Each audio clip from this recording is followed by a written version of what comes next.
It's here.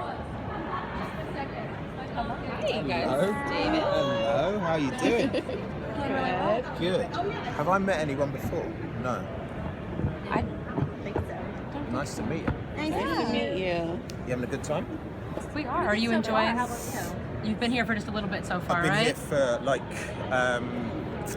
probably 7 hours. Okay. Now I flew in. Do you have any bucket list New York items you want to do while you're here?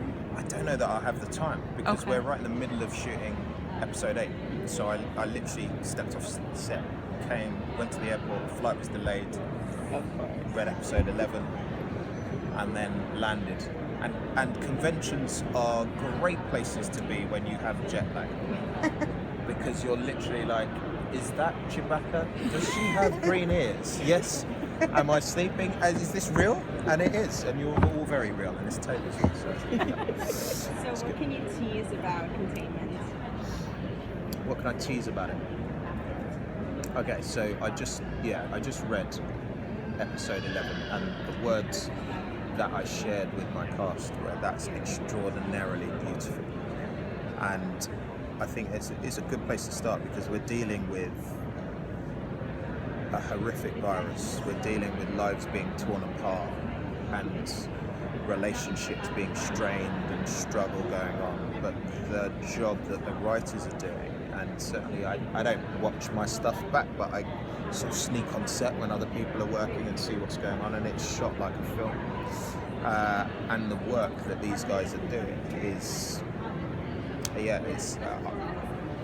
think it's delightful. And so it's quite interesting, you know. Often art does that, doesn't it? Theatre does that. It sort of takes a subject that we perhaps wouldn't see as beauty and sometimes delivers that. And that's probably what I would tease about it. It may seem like a gross kind of situation, but actually there is just a lot of kind of intricate beauty. What can you tell us specifically about your character? I would say he's kind of the sort of, he's the starting point for it, really. You start with him, and there's these kind of two opposing forces going on.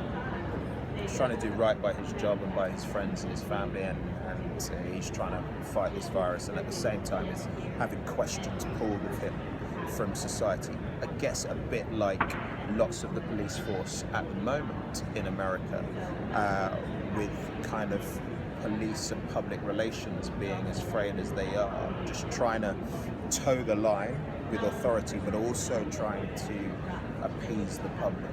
And Lex has that, and I hope what they're getting is that kind of inner turmoil and these kind of two forces kind of cascading towards each other. And I would say that's, you know, I'm right in the middle of filming 8, so I'm right in that process where those two things are about to meet. So that's what I would say about that. Who do you interact with the most? I'm one of the lucky ones, actually. I get to interact with quite a few people. I have some lovely stuff with Claudia Black. I have some lovely stuff with Chris Wood. I have gorgeous moments with Christina Moses, who plays opposite me, who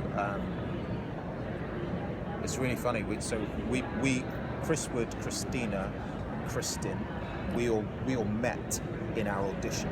We all auditioned together, and so we got on, and then I had this chemistry read with Christina, which was just like, wow! I had goosebumps. She's incredible. And then we have this scene in the pilot, incredible, and then we're split up. And so we sort of get little teasers of phone calls every now and again. So I'm really looking forward to being reunited with her. There's a guy called Trevor St. John who is a joy to work with because he's so... I was asking him about his process. I hope he won't mind me sharing it with the rest of the world, but he sort of said, he doesn't really learn the lines. He sort of listens to. He'll get, if there's time, he'll get the actor that he's working with to record their lines, and then he'll just have that on as he goes about his day. So then the reaction to those lines feels real. Like, you know, oh, that's how my character would feel, and say that, and then sort of marries up his lines to his instinctual reaction. And it's so evident in his work when you're working with him. He's such a kind of instinctual, alive presence on set. So I'm really enjoying that, and learning from him actually is wonderful as well. Why do you think fans are going to love this show? I think right back what I started with, I think it's like me personally. So I had that reaction to episode 11. When I'm on set, it's interesting to see the crew. When scripts get released, they all sort of sneak off and they're reading it in the corner, and they come back and they're shaking or they're teary or whatever. And I think the investment in the characters is going to be something that pulls people back. I think so. Yeah. Will we get much of a backstory, or is it pretty much where we are right now in time, moving forward? Where we are right now in time, and then you know, things are just revealed through I'm not going to spoil that, but yeah, things are just revealed through time in quite beautiful ways, really.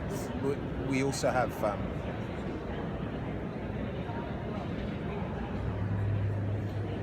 we also have a duty of care to the audience, with it being TV, to explain things. But I've got a lot of faith in our writers. I think they're doing a great job in presenting it in such a way that it feels natural coming out of our mouths. Yeah. I know it's kind of a serious show, but are there any kind of moments on set that you can share that maybe, is there a prankster or something funny happened on set that you can share? Yeah. So Chris is actually an international rap star, so you should get that down. He is really very good lyrically. You can't really test him. George is genius, a little creepy. You should get that down. But he's very good. They're all, that's in my experience, that the most serious dramas, you get the most comical cast that are ever. There's a lot of pranks played, not by me, because I'm very mature, as you can see. I'm trying to lead by example, but it's not really working. They're wonderful. They're wonderful. It's really, I feel very blessed to be involved with this group of people and this story. All of you guys have taken all my questions. No, it's fine. I have a question. Okay. I don't really. No, I haven't got nothing. If you could cosplay as somebody at the convention, who would you cosplay as? Who would you walk around dressed as? Who would I walk around dressed as? I'm going to say Batman. That's what's come into my head. Batman. I think because I'm wearing all black today. That's probably why. Like, if I was wearing red, it'd be Spider-Man. Spider-Man or Batman. Batman. Yeah, it's Batman, guys. Yeah. It's Batman. Okay. It's Batman. Thank you very much. Thank you. Thank you. Pleasure.